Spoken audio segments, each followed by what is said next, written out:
Fistful of Meeples has 2 to 4 players moving meeples around in order to activate them, gain resources, and/or build. Final Frontier Games provided this in exchange for an honest review. Put the golden stone cubes in the mining bag, place the madam on the saloon, the 3 dynamite cubes by the jail, and 6 gold bars in the bank. Put 3 random meeples in each of the remaining buildings.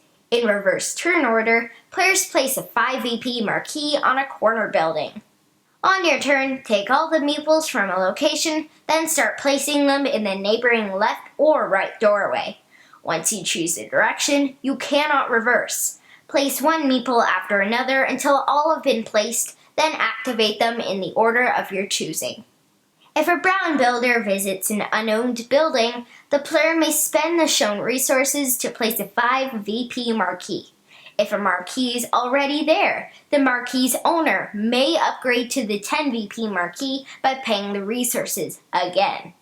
If a gold miner visits a building with a marquee, the marquee's owner gets 2 or 4 draws from the mining bag, depending on if the marquee has been upgraded or not. If a robber visits a building, they get 2 draws for each miner present. If a deputy visits a building, they get 2 draws for each robber present. Robbers are then moved to the jail. Otherwise, meeples move from the doorway to inside the building. If the madam visits a building, she gets 1 draw for each builder present. Afterwards, the builders are moved to the saloon. There are a few special locations. Meeples taken from the saloon may begin at any doorway, same for robbers that break out of jail.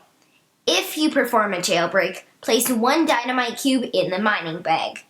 When a dynamite cube is pulled from the bag, place the dynamite in the center space, and all players lose half their stone, round it down. When all 3 dynamites have been pulled, the game ends. If you end a turn with 6 gold, return them to the mining bag, then take a gold bar. Once the 2 6 gold bars are gone, you'll now need 7, then 8 to collect a bar. When the bank is empty, the game ends. Showdown spaces are at the 2 ends. When you place your meeple at a showdown space, put your token underneath it. The madam cannot duel, so put her back in the saloon. You can't duel yourself, so if you end up filling both showdown spaces, choose an opponent. When it comes time to duel, each player rolls. The higher roll wins. Check the chart. The meeple higher on the chart gets 1 reroll. The winner of the duel gets mining draws equal to the value of the loser. The losing meeple goes to the graveyard. Both meeples die in ties, meaning both players get to draw from the mining bag. If the graveyard's filled, the game ends. Once the game end triggers, players continue until everyone has had the same number of turns. Afterward, score 1 VP for your gold, 10 points for gold bars, and VP for your marquees.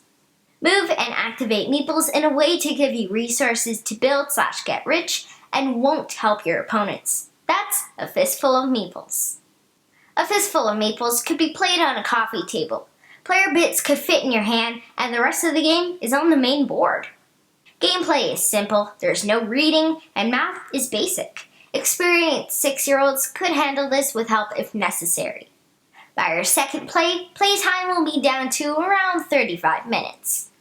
In our third game of A Fistful of Meeples, Grandma hogged all the stone. I didn't pull one at all in a couple of turns. She broke the robbers out of prison, adding the second dynamite to the bag. After my turn, yet another with no stone, Dad went. I was praying for dynamite, and he pulled both. Sorry, Grandma, but I needed to build. A Fistful of Meeples is easy to take with you and teach and learn. Nice! The Mancala gives you a very simple action, but you need to weigh your priorities. Do you want resources? How do you want to go about that? Do you want to activate your buildings, build, block opponents as best as you can, push toward the endgame? Very clever. The risk/reward system for duels is a fun idea. There's that skill chart, the mitigation reroll, and the fact that it pushes toward the endgame. It's not overpowered either. At worst, your opponent gets a few cubes. I really like that there are multiple ways to end the game. It keeps things from getting stuck if everyone's going out of their way to avoid duels or adding dynamite. The whole gold becomes gold bar system works very well to make sure those cubes get restocked. You can definitely build an overall strategy, but this game rewards you for switching quickly based on what others do. Understand that there's luck because of the chip pull and the dice, but there are those design elements to keep things balanced.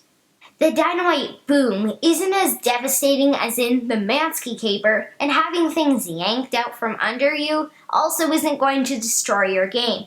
You're going to get some stone, so go and build. Having bad luck and pulling only gold? Get some bars, rob and or arrest. There are definitely ways to come back if you feel like you're behind. A Fistful of Meeples introduces worker placement and a Mancala. It's 2/3 tactics and 1/3 strategy, so keep that in mind. If you and your family/group enjoy Finky games with luck so you can play on weeknights or lunchtime at school or at the office, check this out.